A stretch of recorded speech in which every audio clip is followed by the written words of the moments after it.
This is Beth Freeman from Fan the Ember, and that was my favorite way to start a practice in a yoga studio or a home practice. And it's just child's pose. You're on your knees, stretch your body forward, and it's just really grounding to have your forehead on the floor, and it keeps you from being distracted, and it really lets you focus in on yourself before you start your practice. And I wanted to talk today about home practice and what you need to get started. You don't need very much at all. The basic yoga supply is your body. The second basic yoga supply is your yoga mat, and that doesn't have to be a very big investment. I sort of wanted to share my old relic.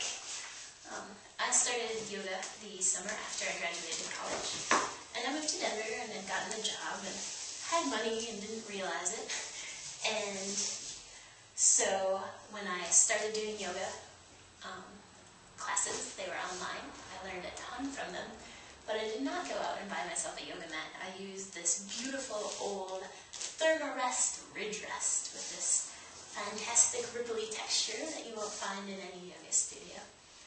And it worked just fine. It's not a great yoga mat. It stretches out, but it really made me happy to be doing yoga that first summer. And I don't think I spent a penny on yoga for 3 months. I used my leftover old camping pad and free online videos.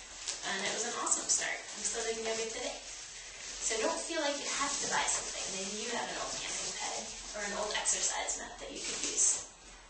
But if you're going to go out and buy an exercise mat, which is a yoga mat, do buy a yoga mat. If you buy one from Sports Authority, it might be labeled exercise, but it should be exercise/yoga by now. And the reason you want a yoga mat is that the texture is such that you will not slip around.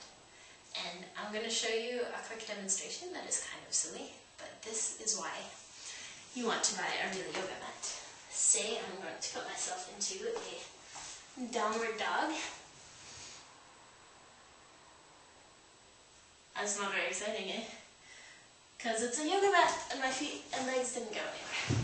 And I will try it on the carpet right now. The last time I did this, I knocked my camera to the ground because that is how hard I hit the ground from my hands slipping out. So please invest in some kind of yoga mat so as to not hurt yourself.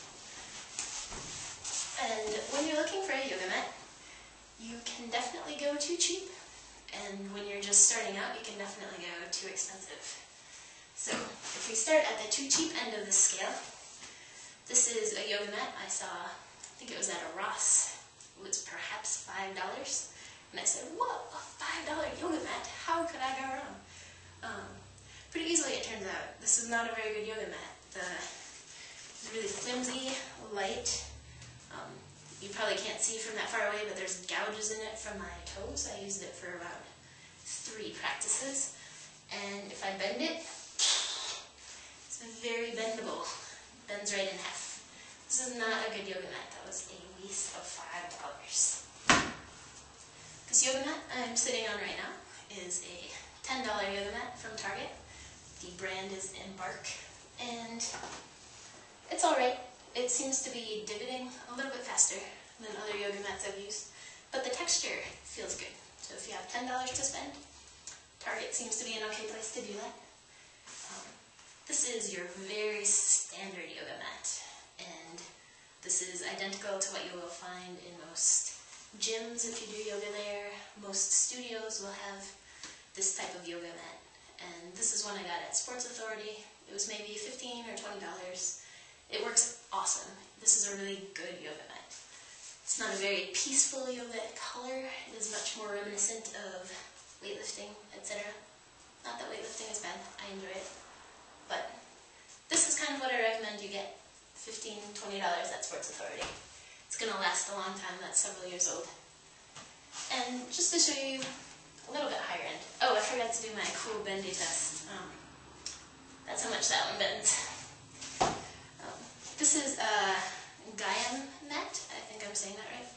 And this is one that would retail for about $30, and I find it very equivalent to the bright blue weightlifting mat. It's just a little more decorated, a little more fun. It'll last for just as long. I don't use this one anymore because I took it to Korea and I used it to do yoga on the rooftop for a year, and for some reason rooftops are not very clean and I cannot get this one to look ungrungy again. So that's just a few hopefully helpful tips on picking out a yoga mat, and I will make another little episode of a video to talk about bolsters and straps, some other fairly basic yoga props. So, to be yoga teacherish, namaste, and thanks for coming by.